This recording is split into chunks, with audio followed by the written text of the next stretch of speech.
Nah, untuk posisi tumbuh juga hampir-hampir sama ya. Jadi dia menempel di atas tembok semuanya. Nah, jadi jika ada pertanyaan kok bisa menempel tumbuh di atas tembok padahal tidak ada tanah. Nah, jadi kemungkinan besar ya. Jadi biji yang dimakan oleh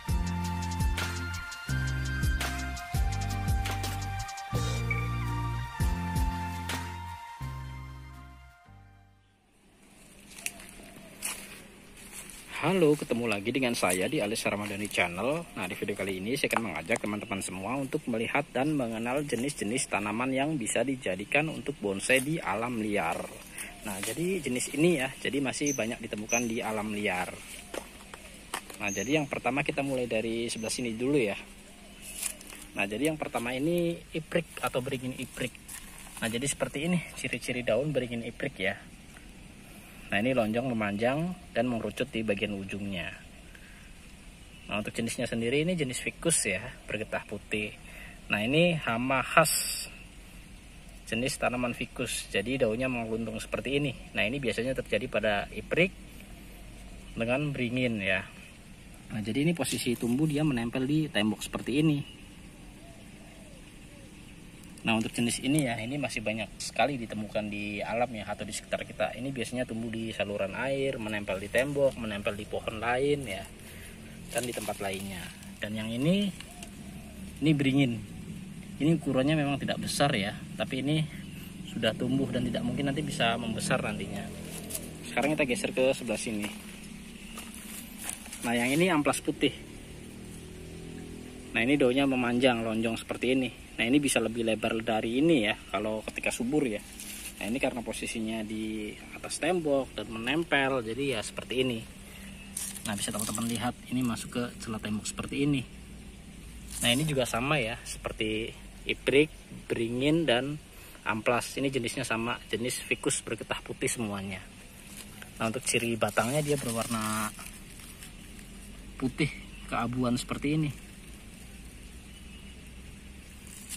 Nah, ini ada lagi ya. Nah, ini beringin sungsang. Nah, jadi yang teman-teman belum tahu beringin sungsang seperti ini ya. Jadi tulang daunnya dia berada di atas seperti ini. Nah, untuk batangnya yang masih muda dia bisa berwarna coklat kemerahan. Nah, ini hamanya ya. Jadi sama seperti iprik yang pertama ya. Jadi daunnya mengeluntung. Nah, ini di dalam ini biasanya ada sejenis serangga kecil ya. Dia bisa lompat. Nah, ini di bawah juga ini ada iprik ya. Ini ukurannya juga kecil. Nah, ini batangnya beringin sungsang, ini masuk ke tembok seperti ini. Ini lumayan cukup besar sebenarnya ya. Ini lama-lama bisa jebol temboknya juga. Nah, yang di bawah ini bunut. Nah, untuk bunut sendiri ya, yang saya tahu ada dua jenis. Jadi bunut pucuk merah dan bunut pucuk hijau. Nah, ini bunut pucuk hijau ya. Nah, kalau bunut pucuk merah dia biasanya berwarna coklat kemerahan di daun yang masih mudanya. Nah, sedangkan ini berwarna hijau ya. Nah, ini posisi tumbuh sama ya, jadi menempel di tembok. Nah, ini akarnya menjalar, ini memanjang turun ke bawah ya. Ini sudah tembus ke tanah ya. Nah, ini lama-lama bisa tinggi. Nah, di bawah sini ada lagi ya. Nah, jadi di sini ada loa. Nah, ini loa. Nah, sepintas bentuk daunnya mirip dengan daun bunut ya. Nah, untuk perbedaannya saya coba bedain ya. Ini saya ambil ya. Ini daun loa. Dan yang ini daun bunut. Nah, untuk ukuran daunnya sendiri ya, jadi bunut lebih lebar dibanding dengan loa. Nah, untuk loa sendiri ya sebenarnya juga masih bisa lebar dari ini. Jadi tergantung kesuburan tanahnya. Tapi ketika sudah dibonsai, ukuran daunnya bisa lebih kecil dari ukuran normal atau di alam.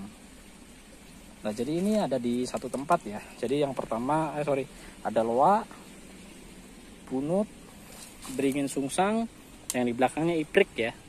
Dan ini amplas putih, dan itu yang kecil beringin, entah itu beringin apa ya. Karena masih kecil ini biasa sulit dibedakan. Tapi dari ciri-ciri ini sudah beringin ya. Nah, ini batangnya hijau, sepertinya beringin lokal sih ya. Dan yang itu iprik atau beringin iprik. Oh ya, untuk beringin iprik sendiri ya, yang saya tahu juga ada 3 jenis ya. Jadi iprik pucuk hijau, iprik silver, dan iprik pucuk merah. Nah, jadi ini jenis tanaman yang bisa dijadikan untuk bonsai dan masih banyak ditemukan di alam. Nah, untuk semua jenis yang ada di dalam video ini ya, ini semuanya sama, jenis ficus bergetah putih semuanya. Nah, untuk posisi tumbuh juga hampir-hampir sama ya. Jadi dia menempel di atas tembok semuanya. Nah, jadi jika ada pertanyaan kok bisa menempel tumbuh di atas tembok, padahal tidak ada tanah. Nah, jadi kemungkinan besar ya. Jadi biji yang dimakan oleh burung, kemudian jatuh dan menempel dan tumbuh. Dan bisa juga dari tanah uruk ya. Atau tertiup angin biji yang keringnya, kemudian nempel dan tumbuh. Nah, untuk jenis ficus sendiri ini mampu tumbuh di mana saja ya, dan kadang merusak kalau posisi tumbuhnya di atas tembok. Jadi bisa bikin jebol temboknya. Nah, jadi mungkin sampai di sini saja ya. Saya Hasan, sampai ketemu di video selanjutnya.